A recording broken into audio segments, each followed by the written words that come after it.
नमस्कार आणि स्वागत आहे विद्यार्थी मित्रांनो. मी प्राध्यापक रवी शेळके आपल्या सर्वांचं शिक्षश्री एज्युकेअर या प्लॅटफॉर्मवर मनपूर्वक स्वागत करतो. विद्यार्थी मित्रांनो, मागच्या 2 दिवसामध्ये परभणी कृषी विद्यापीठाने एक महत्त्वपूर्ण GR जारी केला आहे, ज्यामध्ये विद्यार्थ्यांचे धाबेदान आणलेत. का तर विद्यार्थ्यांना माहिती आहे की त्या GR मध्ये प्रामुख्याने बायोमेट्रिक अटेंडन्स कंपल्सरी करण्यात आली आहे. म्हणजेच काय तर विद्यार्थ्यांना आता कॉलेज रेग्युलर करणं अत्यंत गरजेचं झालं आहे.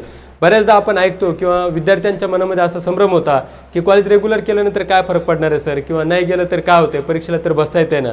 परंतु विद्यार्थी मित्रांनो, या शासकीय नियमानुसार किंवा GR नुसार इथून पुढे विद्यार्थ्यांना बायोमेट्रिक अटेंडन्स कंपल्सरी होणार. म्हणजे तुम्हाला महाविद्यालयामध्ये कॉलेज रेग्युलर करणं अत्यंत गरजेचं असणार आहे. कारण कोविडमध्ये आपण समजलं होतं की घरी असलो तर सेफ असायचो, परंतु आता महाविद्यालयात असलो तर आता आपण सेफ राहणार आहे. तर इथून पुढे दांडी मारणाऱ्या विद्यार्थ्यांची महाविद्यालय आणि विद्यापीठ गाय करणार नाही. त्यासाठीच्या GR विषयीची आज आपण माहिती पाहणार आहोत. विद्यार्थी मित्रांनो, तुम्ही जर चॅनलला नवीन असाल तर नक्कीच सबस्क्राईब करा, शेअर करा आणि लाईक करायला मात्र विसरू नका. तर काय ही माहिती आहे किंवा काय विद्यापीठाने GR काढला, अशाच पद्धतीने MCR कडून 4 कृषी विद्यापीठांना सूचना देण्यात आलेली, ज्यामध्ये बायोमेट्रिक अटेंडन्स कंपल्सरी करण्यात आलेले. त्यानंतर अटेंडन्स ॲप जे आहेत त्या ॲपद्वारे नोंदवण्यात येणार आहे. विद्यापीठाच्या नवीन नियमांचं पालन करणं आपल्याला अत्यंत गरजेचं झालेलं आहे. आणि परीक्षा केंद्रासंदर्भात काही महत्त्वाची सूचना या ठिकाणी विद्यापीठाने दिलेल्या त्याविषयी आपण माहिती घेणार आहोत. तर विद्यार्थी मित्रांनो, हे जे सर्क्युलर काढले किंवा हे जे GR काढले आहे शासनानं, त्याविषयी प्रामुख्यानं परभणी कृषी विद्यापीठानं सर्व तत्परता अगोदर दाखवून सर्वच कृषी महाविद्यालयासाठी आणि विद्यार्थ्यांसाठी सूचना निर्गमित केलेली आहे, जे की 10 जून 2026 पासून त्या ठिकाणी आपल्याला पाहायला मिळते. ज्यामध्ये प्रामुख्यानं विद्यार्थ्यांसाठी सांगण्यात आलं आहे की बाबांनो, तुम्ही आता बायोमेट्रिक अटेंडन्स कंपल्सरी सर्व विद्यार्थ्यांनी कॉलेज रेग्युलर करणं गरजेचं आहे. ज्याचा की विषय आपल्याला या ठिकाणी दिसतोय की कृषी विद्यापीठ संलग्न महाविद्यालयातील विद्यार्थ्यांची उपस्थिती ही बायोमेट्रिक हजेरी ॲप पद्धतीने नोंदवणे व होम सेंटर पद्धत बंद करण्याबाबत. आता विद्यार्थी मित्रांनो, ही जी कुलसचिव यांच्या सहीने हे जे पत्र निर्गमित झालेलं आहे, याविषयी प्रामुख्यानं पुढील PPTमध्ये किंवा पुढील स्लाईडमध्ये आपण पाहणार आहोत. यामध्ये काय तर विद्यार्थ्यांना बायोमेट्रिक अटेंडन्स महाविद्यालयामध्ये कंपल्सरी आहे. त्याच धर्तीवर विद्यार्थ्यांना आता शिष्यवृत्ती सुद्धा मिळणार आहे.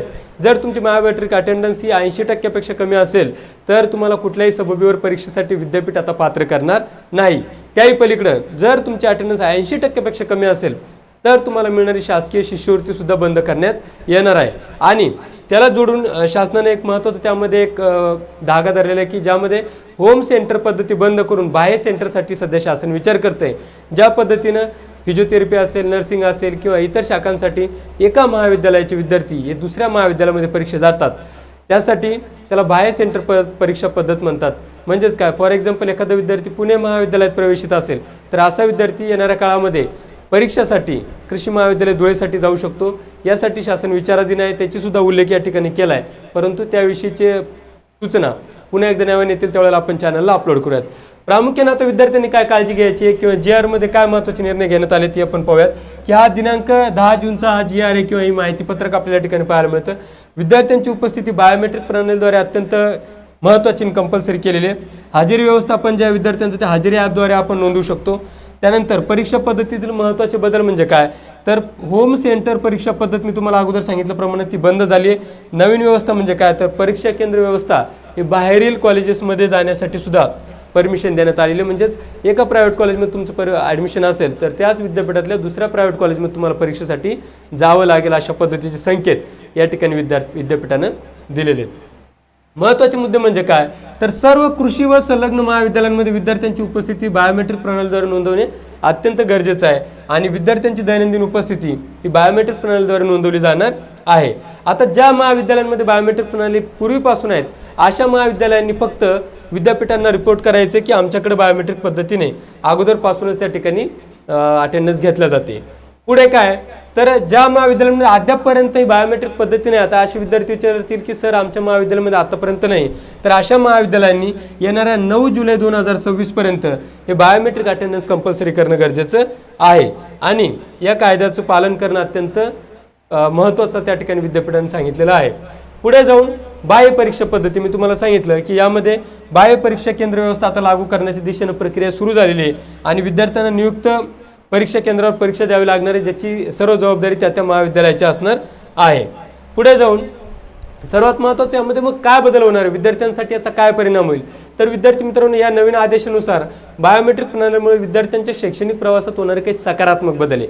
या गोष्टीकडे तुम्ही निगेटिव्ह पाहू नका, सकारात्मकरित्या बघा. कारण येणाऱ्या काळामध्ये तुम्हाला चांगला अधिकारी होण्यासाठी चांगले व्यक्ती होण्यासाठी तुम्ही जर महाविद्यालय रेग्युलर केलं, चांगले क्लासेस रेग्युलर केलेत, तर नक्कीच तुमचं भविष्य उज्ज्वल होऊ शकतं. तर याद्वारे काय होणार आहे सकारात्मक बदल, तर नियमित उपस्थिती विद्यार्थ्यांची तुम्हाला या ठिकाणी पाहायला मिळेल. त्यामुळे विद्यार्थी नियमितपणे महाविद्यालयात हजर राहू शकतात. बायोमेट्रिक उपस्थितीमुळे पारदर्शकता वाढणार, ज्याद्वारे तुम्हाला स्कॉलरशिप असेल, इतर योजना असतील, त्याची सुद्धा लाभ मिळणार आहेत. परीक्षा प्रक्रिया पद्धती अधिक शिस्तबद्ध व गुणवत्तापूर्ण होणार आहे, कारण होम सेंटर चेंज केल्यानंतर बऱ्याचशा ठिकाणचे जे काही गैरकारभार आहेत त्याला आळा बसणार आहे. पुढे जाऊन शैक्षणिक नोंदी या अधिक सूचक आणि अचूक होणार आहेत. पुढे विद्यार्थ्यांच्या उपस्थितीत व शैक्षणिक माहितीचे योग्य व्यवस्थापन या ठिकाणी होणार आहे. आणि कृषी क्षेत्रात या डिजिटल प्रणालीमुळे चालना मिळणार. म्हणजेच काय, तर विद्यार्थी रेग्युलर महाविद्यालयामध्ये आल्यामुळे त्यांच्या शैक्षणिक कारकिर्दीमध्ये अपेक्षित बदल होणार आहेत किंवा उत्कृष्ट त्यांचे निकाल लागणार आहेत. आता विद्यार्थ्यांनी काय करायचं, यामध्ये काय काळजी आपण विद्यार्थी मित्रांनो घेतली पाहिजेत, तर 9 जुलैपासून आपल्याकडे बायोमेट्रिक कंपल्सरी होईल. त्यासाठी विद्यार्थ्यांना नियमित कॉलेज करणं अत्यंत गरजेचं आहे. बायोमेट्रिक नोंदणी तुमची करून घ्या, त्या महाविद्यालयामध्ये जाऊन आपली बायोमेट्रिक नोंदणी करा. कारण महाविद्यालयाने जर बायोमेट्रिक नोंदणी तुमची केली नाही आणि विद्यापीठाने तुम्हाला परीक्षेपासून रोख लावलास तर आपलं नुकसान होऊ शकतं विद्यार्थी मित्रांनो. तर बायोमेट्रिक नोंदणी तुमची महाविद्यालयामध्ये लगेच जाऊन कंप्लीट करायची आणि महाविद्यालय सूचनांचे तुम्ही पालन यथोचितपणे करायचे. वेळेवर या सगळ्या गोष्टी कंप्लीट करून घ्या, ज्याद्वारे आपलं होणारं नुकसान आपण टाळू शकतो. याही पलीकडे विद्यार्थी मित्रांनो, आता 12वी सायन्स विद्यार्थी उत्तीर्ण झाले आहेत, CET नीट JEEच्या परीक्षा दिलेल्या आहेत आणि ॲग्रिकल्चर रिलेटेड स्ट्रीमसाठी व्हेटरनरी असेल, इंजिनिअरिंग असेल किंवा फार्मसी असेल, या प्रोसेससाठी जर आपले नातेवाईक असतील, मित्र असतील आणि ॲडमिशन घ्यायचं असेल तर आपण नक्कीच शिक्षाश्री एज्युकेअर या प्लॅटफॉर्मला भेट देऊ शकतात, आमची मदत घेऊ शकतात. विद्यार्थी मित्रांनो, आता नुकतंच दुसरं सेमिस्टर संपलेलं आहे आणि तिसऱ्या सेमिस्टर आणि 5व्या सेमिस्टरचे रजिस्ट्रेशन प्रोसेस नुकतंच कंप्लीट झालेले आहे. तर यासाठी हा जो नियम आहे, या नियमानुसार तुम्ही महाविद्यालयामध्ये बायोमेट्रिक अटेंडन्ससाठी आपली बायोमेट्रिक नोंदणी कंप्लीट करून घ्या आणि येणाऱ्या काळामध्ये बाह्य सेंटर किंवा बाहेरच्या परीक्षा केंद्रावरती जाण्यासाठी जे काय आदेश असतील त्यासाठी आपण शासकीय नियमांचं, विद्यापीठाच्या नियमांचं पालन करून आपण महाविद्यालयाला आणि विद्यापीठाला सहकार्य करून आपलं उज्ज्वल भविष्य साकार करण्यासाठी आपण महाविद्यालयाला रेग्युलर हजर राहून आपले क्लासेस वेळेवर करून आपलं भविष्य उज्ज्वल करूयात. सर्वांना ऑल द बेस्ट. थँक्यू.